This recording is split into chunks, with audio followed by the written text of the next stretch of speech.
ఒకరికి పెట్టడం నేర్చుకో, దాచుకున్నది నీ వెంట వచ్చేది కాదు.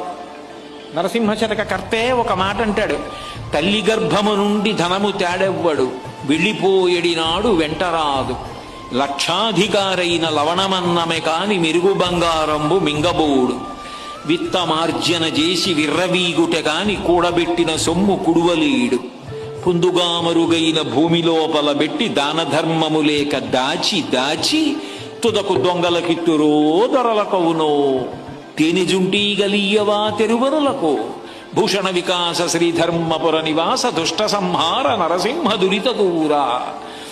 తల్లి కడుపులోంచి వచ్చినప్పుడు తెచ్చుకున్నది ఏదీ లేదు. అమ్మ కడుపులోంచి వచ్చినప్పుడు ఎలా వచ్చాడో వెళ్ళిపోయేటప్పుడు కూడా అంతే. ఒంటి మీద ఆఖరణ కప్పినటువంటి నూలు బట్ట కూడా లాగేస్తారు. లాగేసి తీసుకెళ్లి కట్టెల మీద పడుకోబెట్టి వెలిగించేస్తాడు. ఒంట్లో ఉన్న నెత్తురంతా ముద్దలు ముద్దలుగా కట్టెల మధ్యలోంచి పడిపోతుంది. ఒంట్లో ఉన్నటువంటి మాంసం అంతా కాలిపోతుంది.